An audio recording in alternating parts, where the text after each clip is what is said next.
And just like that, one of the great TV shows of all time comes to an end. It does so much right. It somehow gave me exactly what I was expecting. Yet, actually seeing it unfold, seeing it come to fruition in the way where I was like, it has to end this way. It's been building to this. And I knew that it would be kind of a melancholy feeling of like, that's how it should end. And yeah, I don't want it to end because I love so many of these characters. And to see it collapse and fall in on itself for our main characters, our Roy siblings, the way it did, so close to the end, it just makes me feel so upset. And I'm so angry and like a little disgusted at a certain character. Shiv, you absolute character on this show. It is an episode that was just so powerful and so emotionally enthralling throughout it. Like, as soon as it starts, in our cold open, Ken is just like, I don't know if I've got him. Does that make you feel better? And I'm like, it doesn't, Ken. Oh my God, he's going to lose. But then you're still like, but maybe he won't.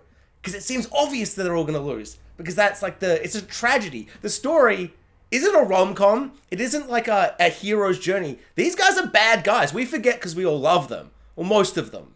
But like, I love them. Like, I love them as characters. And we've just gone through so much. And Ken has just lost and lost and lost. How many boardroom meetings does he need to lose before he wins? What a crazy twist it would be if he was to win. But no, it was never that show. So it was never going to end like that show. It's a tragedy. And so, of course, it's going to end like a tragedy. And just with the classic ups and downs of a 3 or 5 act structure of a story, right in the middle, it's the down point where they're the lowest, they're furthest away from like what they need to get, their goal. And then they win at the end. So what happens in a tragedy? The opposite. And right in the middle of this episode, we have our 3 siblings having the most fun, being the most kind of childlike, the most like loving siblings in the kind of fairy tale way. And it was so beautiful. And I was having so much fun in the scene. And then suddenly, the dread I'd been feeling for the first 35 minutes, just this sickness in my soul, suddenly just crept right back in there. And I suddenly remembered, oh my God, this isn't the end of the show. They haven't won yet. They think they've won. They're all best friends. They're all siblings. How nice is this moment? They're all going to die. Figuratively, of course. Well, I'll get to what I think they've implied about Kendall. But figuratively, they are all going to die. They're going to lose. And Madsen's going to win. And it just was such a horribly sick moment. Like when they like are crowning him and Kendall's so happy. And it's just like they're all just like and it's them at their mother's house. Their mum walks in, says some stuff about their stepdad and the cheese, the licking of the cheese. It was just, I was so filled with joy. And then just that sickness creeping in underneath it all. And then of course, as soon as we get to the board meeting, I didn't know what it was going to be, and what it was really, really upset me. And it hurt so much, but I just knew something was coming. And for so long, I'm like, it's going to be so weird if it's Stewie, or if it's the uncle, or if it's like, it can't be one of the random bald men that were in the room that don't get speaking lines, essentially. So I was like, how is it going to play out? And to find out that it's one of the siblings are backstabbing in those final moments, bringing back things from season 1 we all thought would possibly, like, probably not come back up again, which would kind of speak to, like, how money can buy off those horrible things and it doesn't really matter. But then it all comes together. The way this episode just kind of had everything in there. And it still answered who would win Succession. And somehow, I don't know how I kind of overlooked this, but I always knew no one was going to win. But by no one, I always just meant Shiv, Roman, Kendall. And so to have someone actually win in our main kind of 5-6 characters, but everyone, it still feels like a loss. Like, I love Tom. I always thought Tom's maybe my favorite character, but then like this episode ends and I'm like, oh, no, Kendall. I love Kendall way more than Tom. I just think Tom's so funny and I've really loved his journey, all the him and Greg stuff. I've always been so like scared of him losing, but to see him win felt like a loss. I don't know. I'm super curious how people find this finale, how it's kind of affected them, how it's left them, because it's the whole show. It's who is going to be like the successor of Logan? Who will win Succession and be the successor? And so it's Tom. It's Tom. I don't know what to make of it. Like, I'm happy for Tom. But this episode's last 5 minutes, like, I feel sick. I still feel sick. It's been like 25 minutes. I just sat on my couch, just like, unable to like process. I was like, I took the day off work today to like watch this episode as soon as it came out, 11 a.m. And now I'm like, I might need to call my boss and take the next 2, 3, 4 months off to process this, because it's a lot. So let's deep dive into this episode. Let's discuss it all. Let's try and have some fun. But if, you see some obvious jump cuts where you're like, his hair looks different, his eyes look quite red, I've paused the camera, I've gone onto my bed, I've just done like a little, egg kind of shape. I've cried for about an hour and I've come back to continue recording. Hey guys, I'm Jax and this is my spoiler review for the series finale of Succession. If you're new to the channel, would love you to give me a like, subscribe and comment below. I would love to know what people think about this finale. For some reason the TV gods were like, today will be the biggest day ever. So Succession's just ended, and at some point after I get my soul back from wherever Succession took it and hid it away and stabbed it to death with a little shiv knife, I'm going to watch the series finale of Barry. Review will be up here at some point if, as I said, I find my soul. The Barry review might be out tomorrow. So, let's talk Kendall. Oh, Kendall. How I love Kendall so very much. Maybe he's done some bad things, but as he said, maybe he didn't. He definitely did, and that really upset me that he was like, I was having a fib, I just want us to connect. I'm like, bro, in a way, I feel like maybe that's worse for them to hear that. But, like someone you love, sometimes they say and do things, and you're like, I vaguely remember maybe something like that happening, and then you're like, but all these positive things. Greatest rapper of all time, L to the OG. Someone's a Kendall fan when you're like, who's your favorite rapper? And they're like, Kendall Roy? So the entire series has been about who will be the successor to Logan. And for seasons 1 and 3, Kendall has been opposed to his father. And he's always been the one where I'm like, I want him to be top dog. But continuously, countless times, he's just like botched it. He's lost boardroom meetings. He's just not had that final kind of thing to be like, he doesn't have that killer instinct that Logan's had. He hasn't had that fear that makes people just kind of say yes, even if maybe they're thinking no, which Logan always had, which is why he won that first boardroom meeting.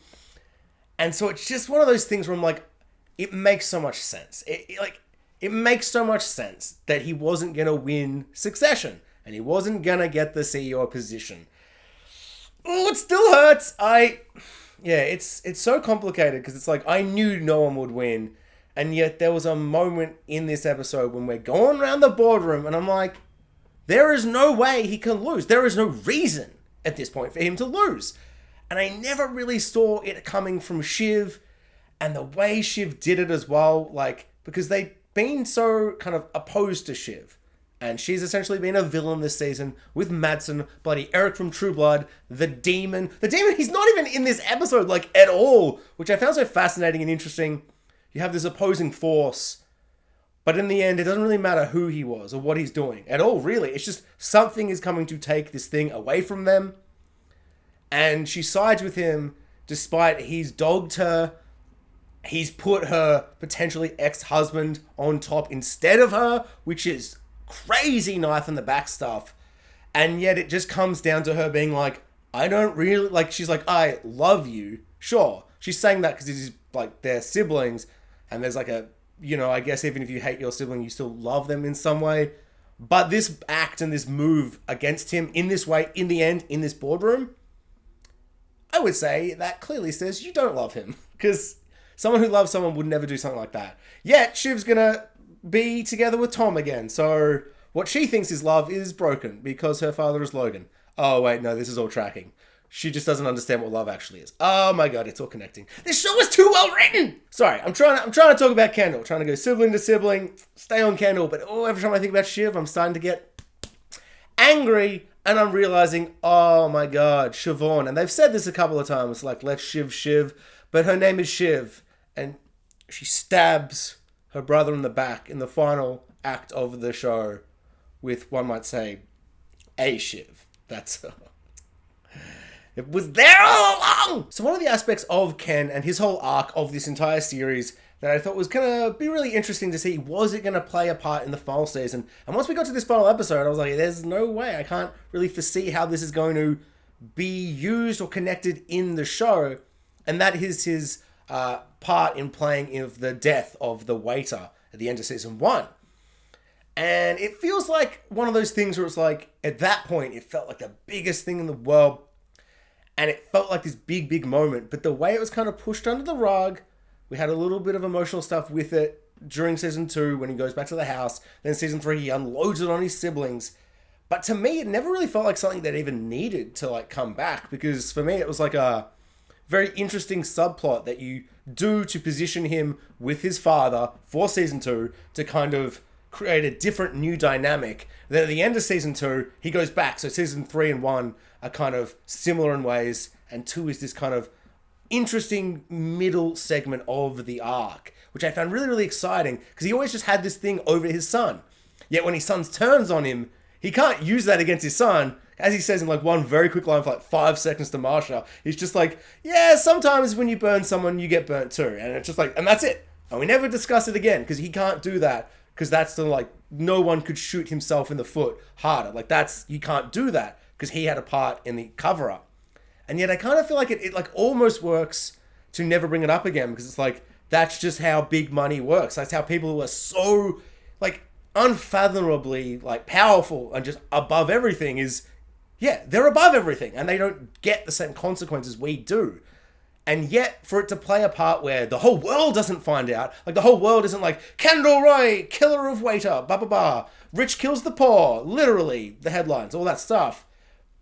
Yet, him having this emotional release to his siblings, a moment of raw, just pain, connecting to those closest to him, has ended up biting him in the back and shooting him in the foot. Exactly what happened to Roman when he cried at the funeral.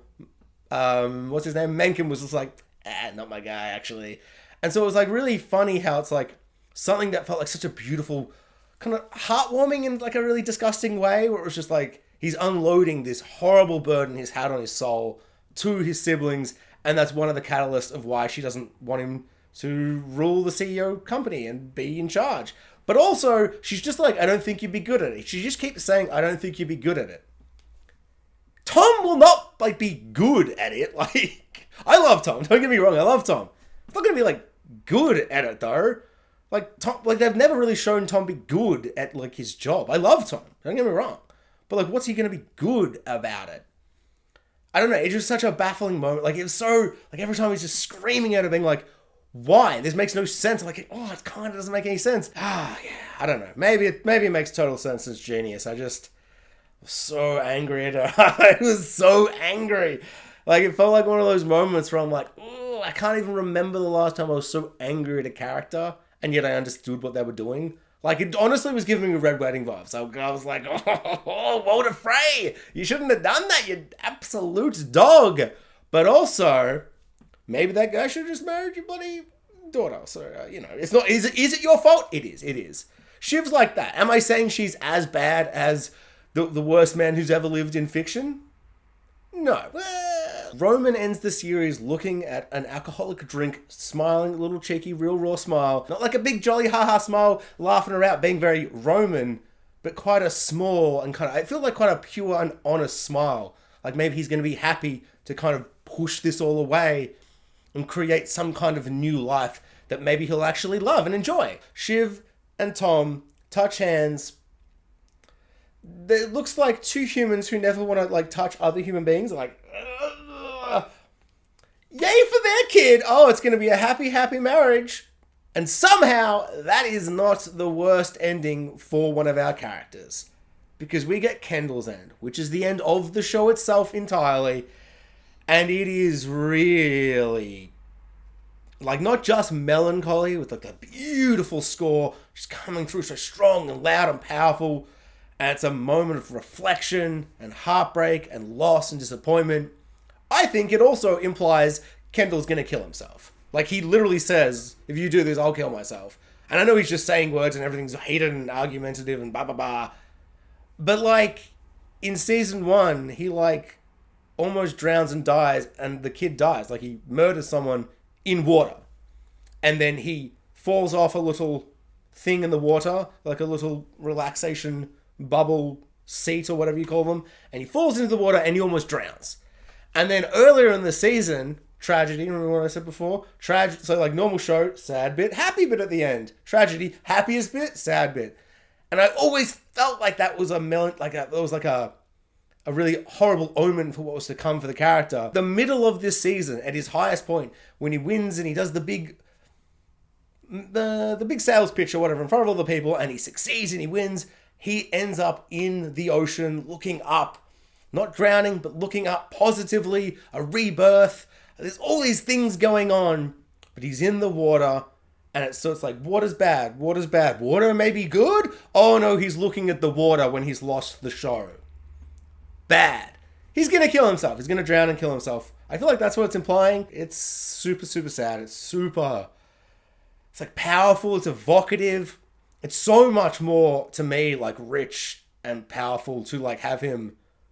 Even if he doesn't do it, he's contemplating it in that moment because he's lost everything. What is Kendall Roy without this business? Without all these things? Shiv's got Tom, even though that's, as I said, I don't want to touch each other. And they have said the worst things ever. And Tom doesn't really seem like he likes her. But who cares? Whatever. They'll have a kid or whatever. And like, Shiv's mum is pretty awful. And Shiv said some jokey things about how she'll treat the kid. Kind of feels like maybe they're not going to be jokey. Maybe I just still hate Shiv because she's the worst. But Roman feels like he's going to win. Shiv, just keep living, but ugh. Kendall, what does he have? What does he have? He keeps saying everything was for his kids. Let's be honest. He was just saying that. The way that their dad would just say that. They just say that. It wasn't. Or is he, a self-serving human being? It's up to interpretation for sure. But yeah, that was kind of a really powerful ending to the series. Because like he could just kind of be looking out. Like he could be looking out onto the city. He could be in the car looking at like the countryside. But what is he looking at? What does the show end? Kendall, our main character, loses. And he looks out into the ocean. Which has continuously been related to death. I mean, yeah. I feel like it speaks for itself. I feel like one of the best moments in this episode was when Roman kind of just says, hey, who do you think Dad actually wanted? You, Shiv, Kendall, like who did he really want? And she's like, I don't know. He said we should all have it individually to us all at some point. And he's like, I don't think... Oh wait, I can't remember. It was Shiv or him. But like one of them was like, I don't think he cared. Shiv. I don't think he cared except for taking one foot after the... Just kind of going. I don't think he cared. And then Roman's like, I don't think he wanted any of us to be it. And that's probably the most true moment of this series. A show about 3 kids who want to kind of be the next Logan Roy. Who does Logan Roy really want? None of them. Nobody. There's no other Logan Roy. Yet he can't just kind of have it all disintegrate and destruct and like implode after he leaves. But I don't think he ever thought about the fact he was going to die. Really. Like really and truly. He might have played around with ideas because he has to. Because other outside forces are forcing him to. Otherwise, as he's alive, he's going to lose power. But really, when it comes down to it, when he's dead, he's probably like, who cares? I'm dead. Whatever. I don't want any of them. But I guess if it has to be... Which I found really powerful and kind of really upsetting. Because it's like, that's the whole like thing of the show. And that's so much of the personalities of his kids are based around like this wanting to prove themselves to this dad who maybe just kind of doesn't care. I don't know. It's really interesting. It's really kind of heartbreaking and, yeah, just sad. This episode made me really sad. What a show. So, let's talk Shiv. Yeah, don't worry. I know. Well, it'll be a very, very short segment because I would prefer to talk about other characters and pretty much anything else than despicable human beings who backstab in the last minute. I really cannot kind of put my fingers on it. Like, I cannot understand 100% why she did what she did. So much kind of unfolded and went through it all, and she essentially says 3 things. I just don't think you'd be good at it. That's insane and bullshit. Tom wouldn't be good at it. None of them are going to be good at it. Like, in a lot of ways, like, that feels like it's so vaguely broad that there's got to be more to it. And then she's like, you can't do it because you're a murderer. She throws that in kind of late. It's getting heated at that point. I feel like that's more like here are my 3 reasons. Also, F you suck. And I don't know. It's like, and of course, I'm not trying to like throw the murder under the rug and be like, well, that doesn't matter. It's like, just doesn't feel like that's the reason. So I'm unsure, and I'm really super curious what people think, how they kind of take this final shiv in the back, this final moment. Is it because she kind of goes, hey, maybe I should side with Tom, he's going to be CEO. If I say no, Tom's CEO, I go with him. We have the least romantic touching of hands, but like they don't even like close. They're just like, your skin on my skin. Is it deep resentment? Like at the moment at her mum's house when they debate it all, and she's like, well, it can't be me because I was backstabbing you all season. It can't be me. Which Kendall's right. Like if she had never turned on them and they were in this moment deciding which one of those 3 it could be, it would be Kendall or her. And you could really argue her. But she betrayed them all season. 25 minutes before that scene, she was on the opposite side. It cannot be her. She did that though. That was her fault. And yes, they pushed her out, but she kind of let them push them out. Like that, I always was really surprised by that. In episode 4 or 5 or whatever it was, they're like, all right, it's going to be the double boys bros, blah, blah, blah. And she's like, make sure you keep me in. And of course they start pushing her out. But she just like accepted that. So it was like a really weird thing where I always thought she was going to fight that more. But I guess she didn't because it had to lead to her turning on them for the rest of the season and then coming to this final moment. And so is it deep resentment that they don't think she's good enough and they've never thought she's good enough, but she's had no experience in it? And like, I don't know, I just don't, like when I visualize it, I don't see Shiv as the top dog either. So, and Madsen didn't either. Like at the start of this episode, she is so cocky and so just like, I've got this, I'm betraying everybody and siding with the demon, the devil, the blood-sucking vampire devil, and I'm like, just gonna be CEO. And she doesn't understand that she's just being played, as Roman hilariously and kind of meanly put it, like a giant pregnant violin. He's just playing her, and he was playing her for the whole time. And that felt kind of obvious. She thought she was playing him, but he was playing her, so she's never shown herself to be competent. So it just feels like, so what? He can't do it, but you couldn't do it either. He'd be bad at it. You'd be bad at it too. So is it the Tom thing? Is it just deep resentment? I can't place my finger on like, that's what it is. It doesn't make sense. And maybe that's what it's meant to feel like. It's meant to be like, what? Why would you make this decision? And I guess it's the Tom. I guess it's just a combination, like 25% of all the things. It was never going to be Roman. He doesn't have it in him. He's not that type of person. And it's kind of funny because over the series, and one of the first thoughts I had when I started watching the series, I was like, hey, this is Game of Thrones / Arrested Development. But never have I had a moment where I'm like, I'm pretty sure that's a line from Arrested Development. Like, I know it is, because I've seen the memes, I've watched that show 100 times, but Kendall's like, to Roman, he's like, do you even want it? Like, actually, do you actually want the job? And there's a scene where Michael says that to Job in Arrested Development. And he's like, no, I don't want it. I just would have liked to be asked. And it's so funny because I'm like, that's so Roman. I do not think he truly wants it. But I don't think he can say it, which he doesn't say it. And even though he breaks down later, just before the board meeting, and cries his heart out and says, why isn't it me? I don't think that's because he wants the job. I think that's just like an insecurity, where it's like, he feels like their dad had this thing, this impossibly, gargantuanly big thing, this behemoth of a company, this billion-dollar empire, this billions of dollars of empire, this thing that is just so big. It's bigger than any of them. And so just to like have it, to be CEO would be to make their dad proud. Even though he's dead and can't be proud of them now, I think they think that would make him proud. And they all kind of say, hey, dad said it would be me. Dad said it would be me. But they've all got a story when their dad once told them it should be them.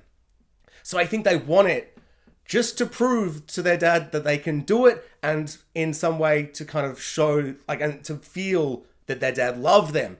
Something he keeps kind of holding at arm's length, like love and affection. And so it's like this really twisted, like, at least for how I read it, feels really, really twisted. And like, he doesn't want the CEO thing, but he almost needs it.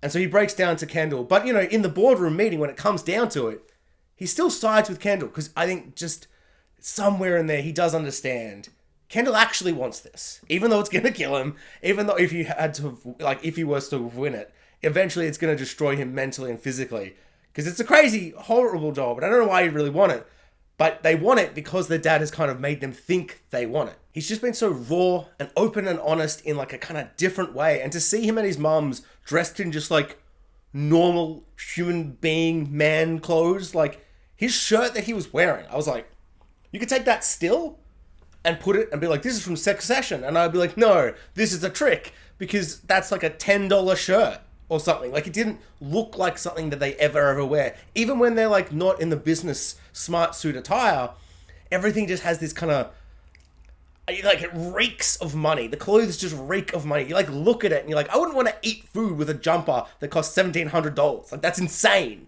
What if you got some ketchup on it? It'd be crazy. The stress of wearing clothes that expensive, but they don't even think about it because they could just take their jumper off, throw it in a bin, and buy another. And so the way he looked, I felt like it was so. It's just such a little subtle thing. Like, no one even goes, "What? Look at you! Look shit! Look at that shirt you got on." What is that from JJ's? Like, they just, I don't know. It's just there, and I feel like it speaks so much to where he is. He feels so small at first, and then I feel like he starts kind of crawling his way back up to being the Roman we know.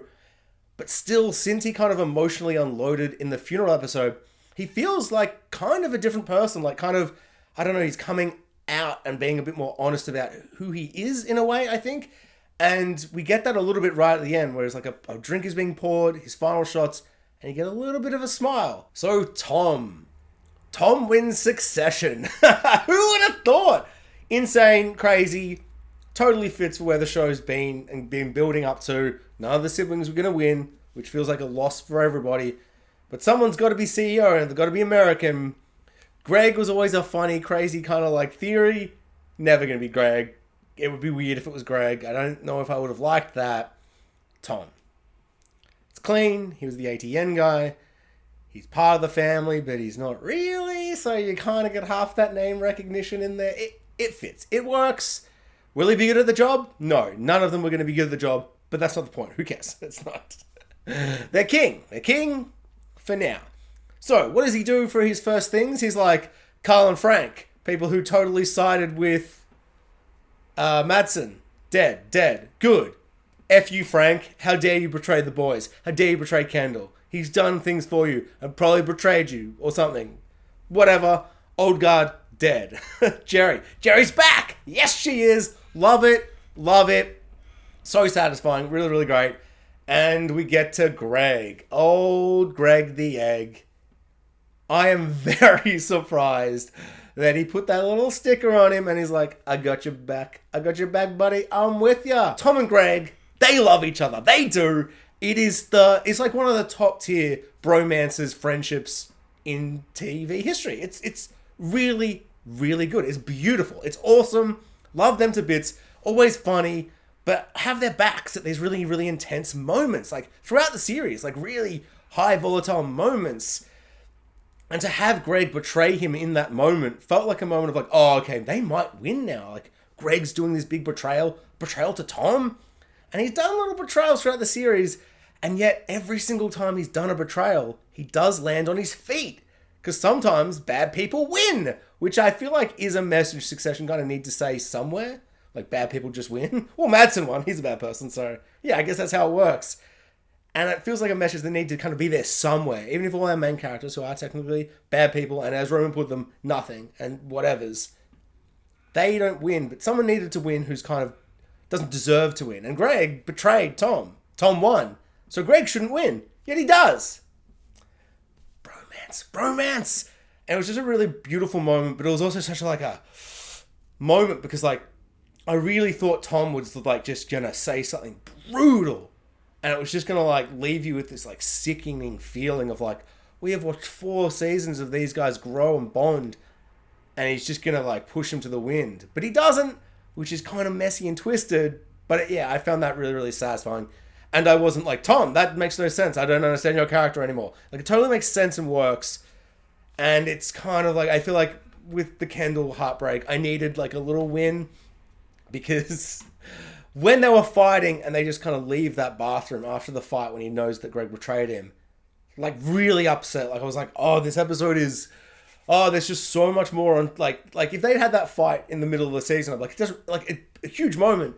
But it doesn't really matter because there's so many more episodes where they can like fix it and like mend that friendship. Well, when it's the final episode, I was like, will they? Is that the last time they speak? I don't think I'm ready for that. And so thank God Tom is like, Greg, you suck, but you can come suck on this side.